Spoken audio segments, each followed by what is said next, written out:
여러분, 저희 아버지는요, 개척교회만 하시다가 돌아가셨어요. 근데 12교회를 서원하셨어요.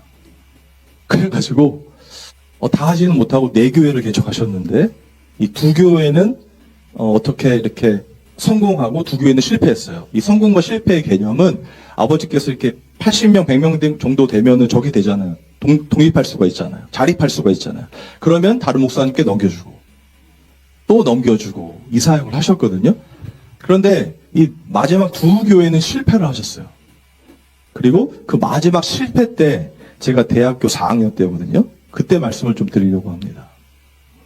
한 번은 이제 학교에 끝나고 집에 갔는데 주인 할아버지께서 아버지 멱살을 잡고 막 흔들고 계셨어요. 그러더니 옆에 있는 벽돌을 갖고 이렇게 찍으려고 했어요. 그러면서 하시는 말씀이 목사면 다냐? 빨리 나가라고. 왜 그랬겠습니까? 월세를 못 내니까. 할아버지 입장에서 너무나 괴롭잖아요. 근데 목사라 그러니까 이렇게 봐주다가 못 참으신 거죠. 그래서 저희가 어떻게 됐을까요?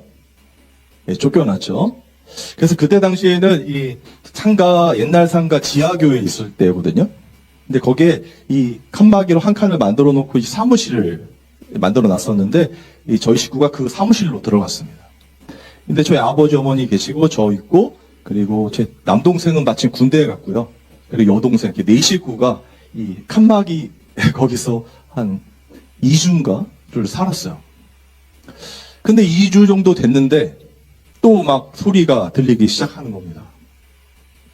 주인 아주머니께서 또 목사면 다냐? 빨리 나가라고. 이 월세만 못 낸 게 아니라 월세를 못 내면 보증금에서 까잖아요. 근데 그게 다 까인 거예요. 그러니까 막 소리 지르면서 하는 소리를 이제 들었죠. 저는 그때 이 야반도주가 뭔지를 아주 확실하게 체험하게 되었는데 어느 날 그때는 이제 12월 정도 됐을 때거든요. 좀 추워지는 시기였는데 오늘 아버지께서 챙겨라 이렇게 하시는 거예요. 챙겨라. 근데 이제 거기 예배당이니까 집기들이 있는데 놔두고 이 생활 필수품막 옷가지를 챙겼어요. 그때 이제 봉고차는 있었거든요. 봉고차에 그거를 다 싣고 이 야반도주를 했죠. 그래가지고 이제 어떻게 됐냐면 기도원으로 갔어요. 근데 저희 아버지가 또 부흥사 협회 뭐 이렇게 있었어가지고 이 기도원 가면 목사관이라는 데가 있잖아요. 그 목사관에서 좀 있을 수 있었어요. 그런데 이 목사님들이 이제 기도하러 오시는데 월요일부터 토요일까지는 있고 토요일은 내려가잖아요. 왜냐면 주일날 예배 드려야 되니까 교회 가서. 근데 저희는 교회가 없잖아요. 그래서 저희는 어떻게 했냐면 토요일날 내려갑니다. 그럼 찜질방으로 가요. 그 찜질방에서 며칠 묵고 다시 이제 월요일날 다른 기도원으로 가고. 그 봉고차 생활을 2달을 했어요. 그러던 중에 이 한 집사님께서 자기 집 방 한 칸을 내어주셨습니다. 그래서 그 방 한 칸에 저희 4식구가 들어가 살았죠. 근데 이제 거기서 지낼 수는 있는데 이 먹고 살기는 해야 되잖아요. 그래서 제가 이 돈을 벌어야 되니까 또 갑작스럽게 하루하루 벌 수 있는 방법은 뭐가 있죠? 네. 그 건설일 같은 거 있잖아요. 노가다로 하는 그 일을 해야겠다는 생각을 하고 들어간 다음에 그 다음날 그 인력 사무실로 갔습니다. 근데 제가 그때 이 농구를 좋아해가지고 제가 이제 좀 좋잖아요, 몸이. 예, 농구를 좋아해가지고 농구를 하다가 겹질렀어요, 또 그 당시에. 그래서 목발을 짚고 있었는데 그때는 이제 좀 괜찮아서 좀 쩔뚝거릴 때입니다. 근데 어쨌든 이제 돈을 벌어야 되니까 인력 사무소로 갔는데 제가 이제 이렇게 헌칠하니까 그 사무실 소장님이 저를 어느 현장에 보냈냐면은 이 3층으로 올라가가지고 이 벽돌을 내려놓는 그 일을 시키시는 거예요. 근데 아찔하더라고요. 근데 이제 또 젊은 놈이 처음 와가지고 일을 해야 되는데 막 이렇게 쩔뚝거리고 이러면 바로 쫓겨나거든요.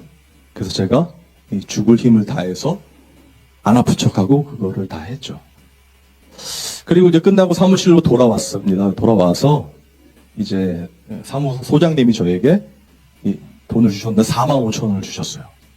45,000원을 가지고 이제 내려왔죠. 근데 그 인력 사무소에서 그 집사님 때까지 한 5정거장 됐거든요. 근데 이 5정거장 되는데 버스비가 너무 아까운 거예요. 근데 어둑어둑해지고 이제 막 그럴 때인데 2차선 도로였습니다. 그래서 제가 그냥 걸어갔죠. 그래서 이렇게 쩔뚝거리면서 이렇게 돈 주고 이렇게 걸어갔는데, 그 앞에 엄청 큰 숯불갈비집이 보이는 거예요. 3층. 엄청 크잖아요. 불이 엄청 환하지 않습니까? 근데 거기서 이제 한 가정을 보게 됐는데, 너무 행복하게 고기를 구워 먹는 거예요. 근데 그때가 되니까, 갑자기 초라해진 저의 모습이 이렇게 현타로 오는 거예요. 그러면서, 앞으로 어떻게 하지? 라는 생각이 드는 겁니다. 여러분 생각해 보세요. 제가 지금 가고 있는 게 저희 집입니까? 아니죠. 그 집사님 방 한 칸입니다. 그리고 제가 뭐 돈 벌었는데 그거 가지고 뭐 하겠습니까?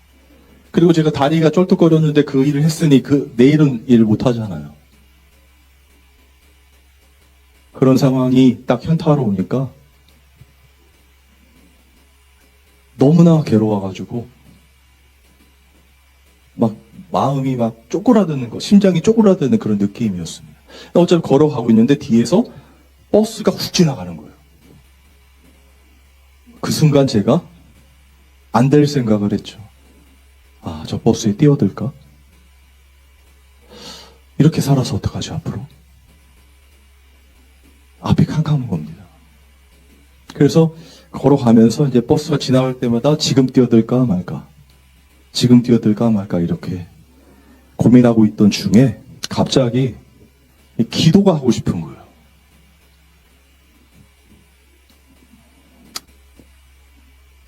저는 그 음성을 듣고 그대로 주저앉아서 얼마나 울었는지 몰라요. 저는 진짜 혼자인 줄 알았습니다. 더 이상 제 인생은 이제 끝난 줄 알았어요.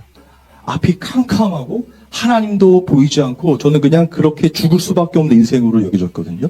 그런데 하나님께서 저를 아들이라고 불러주시는 거예요. 그리고 저와 함께 하고 있고 너를 떠나지 않겠다고 말씀하시는 겁니다. 제가 아버지 했을 때 사실 그 한마디에 제 모든 게 다 들어가잖아요. 무슨 말 할 수 있겠습니까? 그런데 하나님도 아들아 하시면서 당신의 모든 것을 보여주셨습니다. 사실 그 이후에 잘 됐습니다 이러면 좋겠지만 그런 건 없었습니다. 그 집사님 댁에서 2달간 또 지낼 수밖에 없었고요. 그렇게. 그리고 고난은 계속됐죠. 그런데 여러분, 그런 제가 지금 이곳에 와서 그때 만난 하나님을 증언하고 있지 않습니까? 여러분, 전 그때 알았습니다. 다른 게 아니라 하나님이 나의 목자셔서 내가 부족함이 없는 거구나. 하나님이 나의 아버지 되셔서 내가 부족한 게 아니구나. 하나님만이 있으면, 나와 동행해 주신다면 나는 부족함이 없으리로다. 저는 이 고백이 저와 여러분의 실제가 되기를 바랍니다. 우리 하나님이세요. 이것이 우리 하나님이십니다. 세상에 어떤 것으로 채워주는 것 이전에 창세전에 택한 당신의 백성을 찾아오시고 성령을 통하여 함께 하시면서 반드시 이 고백하게 만드시는 것. 여호와만이 나의 목자신 내게 부족함이 없으리로다. 그가 나를 푸른 풀밭에 누시며 쉴만한 물가로 인도하시는도다. 내 영혼을 소생시키시고 자기의 이름을 위하여 의의 길로 인도하시는도다. 우리 다 같이 마지막에 읽었지 않습니까? 내 평생에, 다른 게 아닙니다. 소원이 내 평생에 주의 선하심과 인자하심이 정녕 나를 따르리니 내가 여호와의 집에 영원히 거하리로다. 여러분, 이 진짜 성도의 고백이 저와 여러분의 고백되기를 주님의 이름으로 소망합니다. 우리 찬양하고 기도하겠습니다. 성령이 오셨네라는 찬양인데요, 우리가 특별 새벽 기도회를 준비하면서 그 하나님이 전부인 삶, 그 우리 아이들도 알아야 하지 않겠습니까? 여러분뿐만 아니라 지금 여러분 자녀들까지 모두 이 하나님이 전부인 삶이 무엇인지 알아야 되지 않겠습니까? 성령님 오시옵소서.